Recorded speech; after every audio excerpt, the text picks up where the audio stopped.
SUP की जानिब से शहर में बढ़ती हुई बदअमनी और पुलिस की सुस्त रवि और नाअहली के खिलाफ शहर के मेन कोटमुड़ी चौक पर एहतजाजी मुजाहरा करके सख्त नारेबाजी की गई।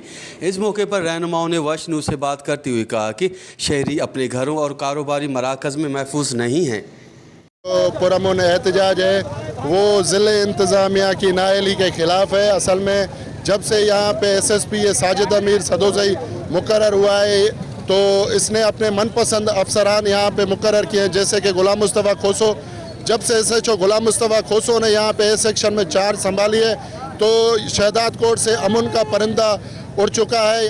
असांजी सिंध सुवारी बिटे आज़ाब में आ एक तरह असांजी जेका सिंध हुकूमत आ उनजी नाअहली अहिड़ा ग़लति ऑफिसर थी रखे जो उहे अमन जे बजाय रहंदो बदअमनी था ॾियनि। अॻु में असांजो घोटकी ऐं कंदकोट बदनाम हूंदो हो बदअमनी में, हाणे पूरी सिंध बदअमनी जे वर में चढ़ी विया। न दादू बचो आहे, न कंबर शहदाद कोट, न लाड़काणो, ऐं इहो तेज़ी सां बदअमनी वधंदी थी वञे।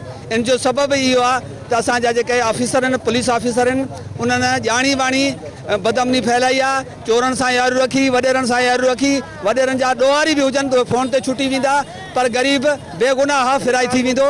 असांजो मुतालबो इहो आहे त अमन अमान क़ाइमु कयो। कल शहदाद कोट में ॾींहुं ॾिठे जो 2:30 बजे नूर मोहम्मद सूमरे जे स्टोर तां फुर थी आहे, जंहिंजी असां सख़्तु लफ़्ज़नि में मुज़म्मत था कयूं ऐं असीं चाहियूं था त असांखे अमन अमान खपे ऐं बदअमनी ते कंट्रोल कयो ऐं अमन अमान क़ाइमु कयो। जो कोई एहतजाज आहे उहो शहदाद कोट में वंदड़ बदअमनी ख़िलाफ़ आहे।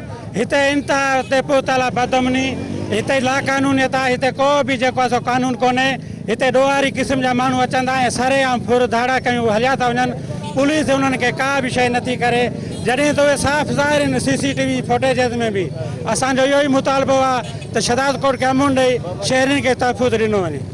कल जेको नूर मोहम्मद सूमरे जे मेडिकल स्टोर तो ॾींहुं ॾिठे धाड़ो लॻो वियो आहे ऐं फोटो में चोर भी क्लियर ज़ाहिर थिया आहिनि, पर हिन महिल चोर गिरफ़्तार न थिया आहिनि। असीं ज़िले इंतज़ामिया खां मुतालबो थो कयूं त फौरी तौर ते हिन जो नोटिस वरितो वञे ऐं जवाबदार गिरफ़्तार करे उनखे इबरतनाक सज़ा ॾिनी वञे, शहर जो माहौल बरक़रार रखियो वञे।